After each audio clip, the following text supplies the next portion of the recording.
I thought I had the perfect marriage with my high school sweetheart, only to find out that none of our kids are my biological children. I met my wife when we were in high school and we married in college. We have 5 beautiful children together. I consider them a total blessing regardless of what I'm about to bring up, and up until a couple of weeks ago I thought that we had the perfect marriage. We were typical high school sweethearts. We go out together. We never fight. I feel like I've done everything a loving husband should do. I am saying this not to make myself out as the perfect husband. For example, my work has always meant I work long hours and maybe haven't always been there when she needed me, but I want to stress that I've never felt our marriage was in any trouble. And never in a million years would I ever have suspected my wife of being disloyal. She's always done everything she could to support me and take care of our children. Now, my eldest daughter recently had an ancestry test done, and the results of the ancestry test strongly suggested I was not her father. She confided this to me privately, showing me the results, and I could tell she was visibly upset by this. Of course, the first thing I did was reassure her that no matter what, she's my daughter and I'll always love her unconditionally. But secondly, the two of us decided to get an official paternity test. Tests are not completely reliable. It comes back and I am indeed not her biological father. This news really broke me. I'm ashamed to say I broke down in tears in front of my daughter. The combination of finding out about my wife's infidelity and how upset I was making my daughter by how I was reacting. I really wish I had kept it in for her sake, but I didn't. Following this, I asked my other children,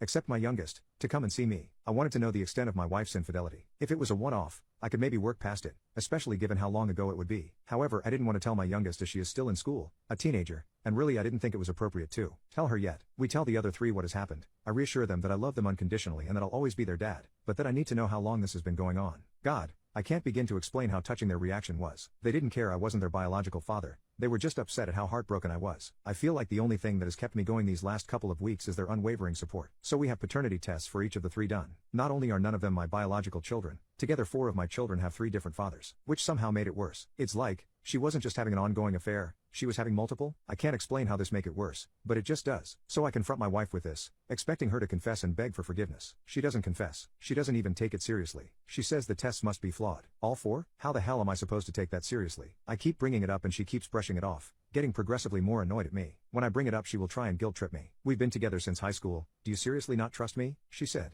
But how am I supposed to trust her in the face of such overwhelming evidence? I've been with my wife my entire life. It's almost impossible to see a life without her. I know that the answer should be a clear-cut leave her, but we have 5 kids together. If there's anything that can be done to save our marriage, I want to consider it seriously. Update. My kids and I confronted their mother shortly. It really didn't go well. I think the prospect that no one believed her finally hit home, because she completely broke down and apologized profusely, but refused to explain herself, or anything that would give myself peace of mind. For the next few weeks we barely said a word to each other. I was hoping she was thinking it over, and I expected her to eventually sit me down and explain herself. I figured she was so far deep in a lie that got out of control, she needed time to think things over. I came home one evening to find she had committed suicide by overdosing. So I lost the love of my life, and I'll never know what mistakes she had made. I really wish I could go back in time and forget about it all. Whatever mistakes she made, I honestly wanted to work through it, and now I'm just riddled with guilt that I pressed her for an answer. The worst part of this entire ordeal was watching my kids work so hard to keep me together, after having lost their mother. Anyway, please tell your family you love them while you have the